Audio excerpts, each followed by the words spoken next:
Jacksonville, my home squad, they made their decision. They got Doug Pederson. You know, and it's crazy because I should be way more excited about it than I am. But it's just that little bit of a stench that's added to it. A little bit of a stench coming from the Jaguars because now it appears to me that there's going to be a little bit of a jousting around to try and give the appearance that they're trying to strengthen that front office, which I hope they are. And I've actually tweeted out there, hey, shit, your boy's available if you need some help. You know, aside from that, even like the draft is going to be a huge thing. And this is what I continue to question about this entire situation. And it's not the hiring, because Doug Pederson is a worthy hire for the position. Very weird how it ended up being him. If it's somebody that you wanted from the very beginning, but yet you took 40 plus days to actually make that decision. Right. At some point, the true reality of what the true intentions of what Doug Pederson is going to want out of this are going to be laid out on the table for everybody to see. Because look, this draft, they're going to cooperate.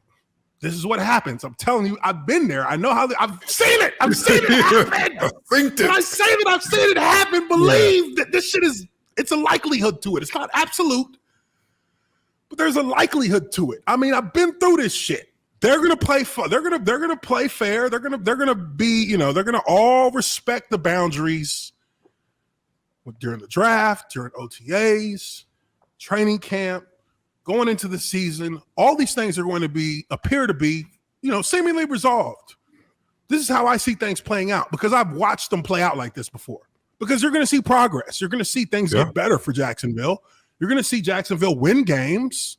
You're going to see us, sitting right around 500, after the first quarter of the season, maybe 2-2, maybe 3-1, maybe 4-0. You never know. Check the schedule, but you never know. That fool's gold. I don't want to oversell anything there because, we can't guarantee it. We can't guarantee it, but you're going to see things get better in Jacksonville. You're going to see better attitude, better energy, better everything from this franchise. That's what Doug Pederson's going to bring.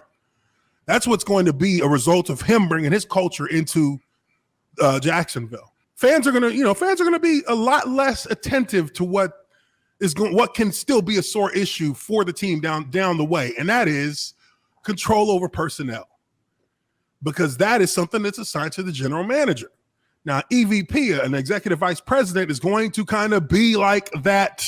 He's going to be the guy who kind of gives the final say going to one of their, He's going to be the tiebreaker all the time. Now, the funny thing about that is that eventually Doug Pederson, seeing that he's bringing culture and success to Jacksonville, is going to bypass both of them, and he's going to make a request to Shad Khan that I want to be able to control personnel on this team. And that's where you're going to be back in the situation he was in when he was in Philadelphia that is going to be, could potentially be a negative. Could be. Now, Shad Khan, if I were Shad Khan, I would give him control over, I would give Doug Pederson control over at least the first half of the draft. You pick the first 3-4 rounds are yours. You pick those players, and you will pick 75% of our personnel going into training camp. That's what I would do if I was Shad Khan dealing with Doug Pederson, because he'll know by the time he gets done watching all the film from the previous season, by the time he gets done, getting scouts to give him assessments on upcoming draft, he'll know, based on how he built Philadelphia and how he worked with Philadelphia, he'll know where he wants to take the Jaguars. He'll know to an extent what he has in Trevor Lawrence. I mean, you kind of know, but you want to see film. That kind of gives you more. That gives you more. Once you see the film, you go from seeing the film to seeing him practice. You go from seeing him practice to then sitting in the film room with him, watching the practice and going through things. That's how you start molding him. That's how you start developing him into, a quarterback who can see from, who loses tunnel vision and is able to then gain perspective. It goes from narrow to wide. That's what a head coach, that's what a quarterback's coach and a head coach who was a former quarterback can bring to the table. So in a way, that is kind of the trump card that he had over Byron Leftwich, was that he was a quarterback, but also he was a quarterback who, won a Super Bowl as a head coach. He built culture before. Byron Leftwich is part of culture building, but he hasn't had that as a sole responsibility of his. Right. So there's a little bit of where he gets the edge. Culture. Yeah. Exactly.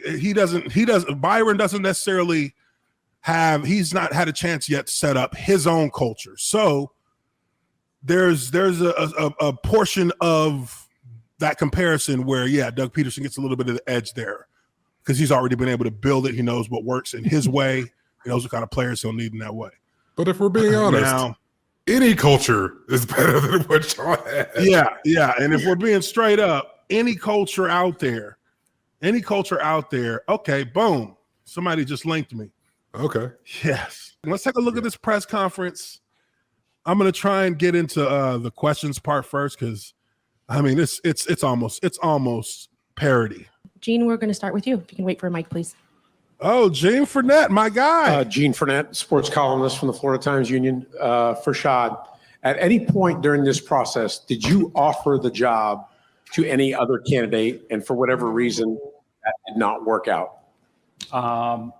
We had a process, Gene. What the fuck does that mean? Everybody has a process. He said that we had a process. It's like, who doesn't have a process? Come on, man. What? This is so fucking bad. Like, don't treat us like fucking idiots, man. Yeah, like, come on, don't insult our intelligence. Just say yes or no. Yeah, I did, or no, I didn't. Or, we thought we had somebody, but then we decided to go here. Be real, because look, everything he's saying right here, give it another week. Byron Leftwich is going to get interviewed, and they're going to ask him about this stuff. We're going to find out what really happened. Like, the tea is coming. Like, you can't. Yeah, the tea is coming. You can't avoid that shit. We ran the process, and we had great candidates. But Doug is our guy. So basically, yes.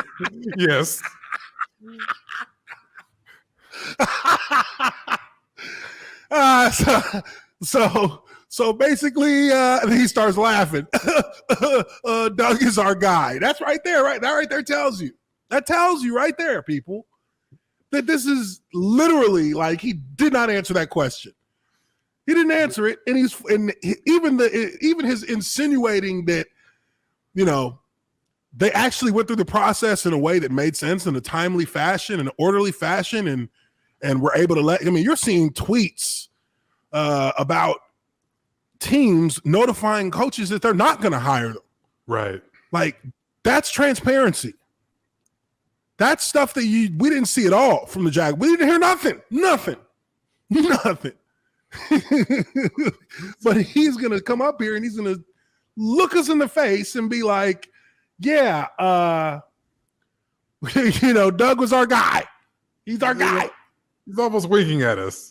I think I see a wink almost coming. Winking like, he's our guy. Yeah, we wanted him the whole time, but we had to go. The guy we wanted from day one. But we had to go to these stupid Rooney interviews, so we couldn't hire him on the spot. We wanted Doug from day one, but certain things you got to go through before, certain hoops you got to jump through. We had to check off some boxes with the. We had to tick some boxes there for league transparency. With the others. Oh man, this is about to get good. Oh God! So we get one question in, and he already just filling the hot air up in a goddamn balloon. Okay. So, during the time we interviewed over 10 candidates, some of them, that really tells you the pool of candidates we had, got other jobs, and that was great. But for me, this had to be exhaustive, but it had to be the right one. Some of the things that were really unique and different for me was to really get the insights of our players and insights of the alumni players. Oh, So they were. yeah. So insights of our alumni players, our current players, and our alumni players. He's full of shit. Well, I'll tell you what. The person that I was talking to, who was talking to him directly on the phone, yes, alumni, but he didn't seek out that call. He didn't seek out that person. That person came to him. It wasn't him seeking out. He wasn't looking for nobody's opinion. That much I know. And he didn't much like getting opinions. That much I know. I know fucking billionaires don't want to hear from us common folks.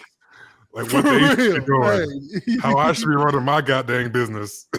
Hey, look, that much I know for a fact. He didn't want to hear shit from us. I know that. Much. I don't know much. I can tell you with absolute certainty. I'm telling you with hot on the phone. Certainty, he didn't want to hear nothing from us. Get off my fucking phone right now. the hell are you calling my line for? You know what I mean? Like that. And I mean, this is coming from, there's only like, if he got us direct line to motherfucking Shad Cod, then he's motherfucking, right. He's in the Jaguars top 25. He's on the Ring of Honor. Yeah. You know what I mean? So I'm gonna say it's he didn't want to hear shit from the alumni players. I know that. Right. He didn't want to hear nothing from us. And he really don't care what the players say. He cared what Trevor Lawrence had to say. Which, hey, fair enough. I ain't mad at you. I get it. Ain't nobody else on the roster really you want to hear from anyway. I mean, shit. I ain't want to hear from nobody. If I was him, I'd be like, shit, if it ain't Trevor, don't even give him my number. Yeah, you're gonna give that man half $1 billion give him the office card. Right. Call my secretary. It seems like just like every other fucking owner of a team, they don't want to be questioned about shit, and they don't want to answer questions. They don't want to answer to any accountability about shit ever. Because they own the team, and who's gonna fucking question them? Nobody. That's how it's been from day one. That's how it'll be till the last day. So I will do no such thing. The man is beneath me.